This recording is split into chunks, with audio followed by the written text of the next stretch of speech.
Chàng tao cái chó to à?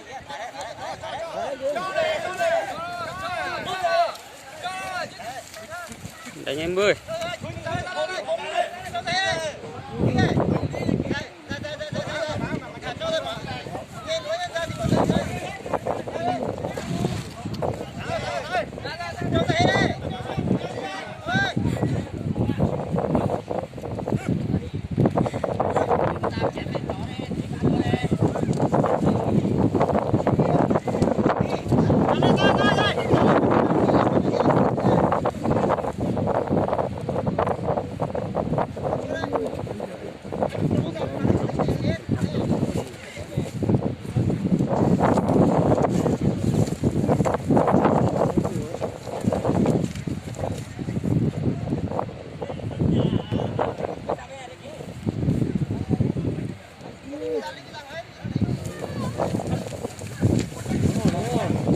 Đúng rồi.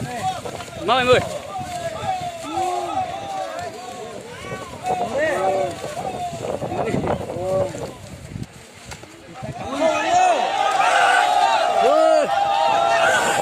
Mau em ơi.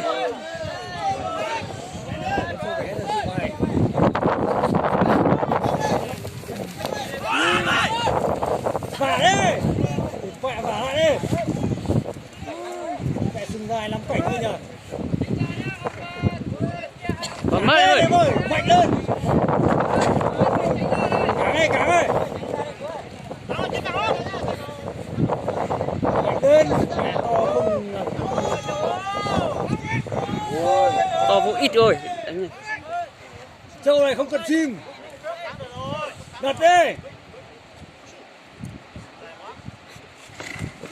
Đặt đi, đúng rồi, hỏi ta vả luôn. Rồi, mau lên em ơi. Mau lên. Đúng rồi. Hay lắm kìa. Bắt đi. Mau lên. Nhấc lên. Mau lên. Nhấc đi. Đúng rồi.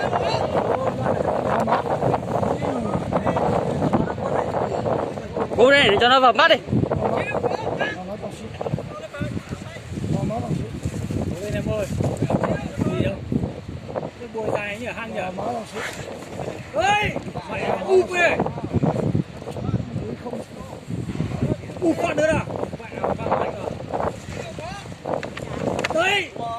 Cáng lên, lật lên. Lật lên. Đúng rồi. Rồi, xin cảm ơn.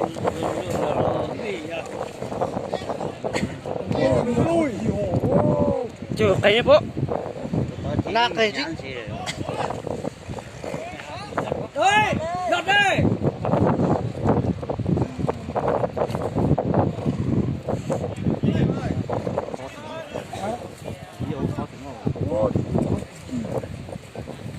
Đừng xây vì cái con muốn đồ hồ. Ô. Như vậy.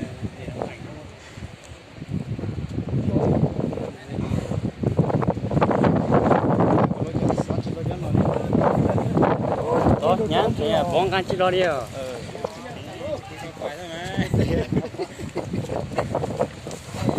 Vào mắt đi. Bắt đi. Đúng rồi, vào mắt đi. Đi vào mắt đi em ơi. Vào mắt luôn đi. Rồi. Bắt đi. Rồi, mau lên. Vào mắt luôn đi em ơi. Nhấc đi.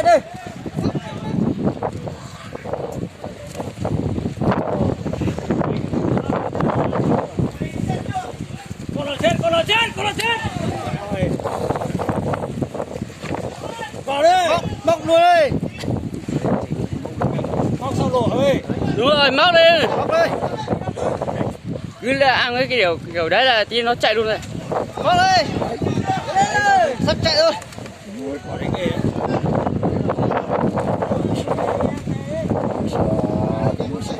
Em ơi, đừng sợ nước trâu ơi, mũ đen ơi. Rồi.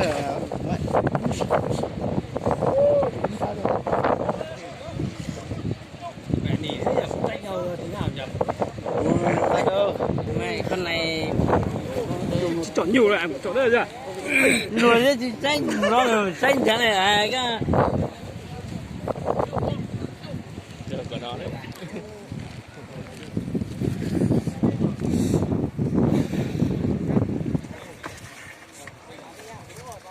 Đấy, nó đây. Ô, có sang thế rồi.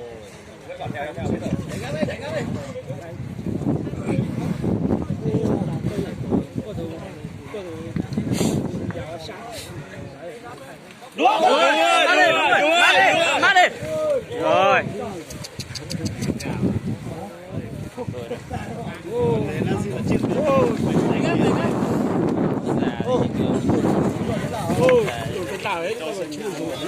đúng rồi mau lên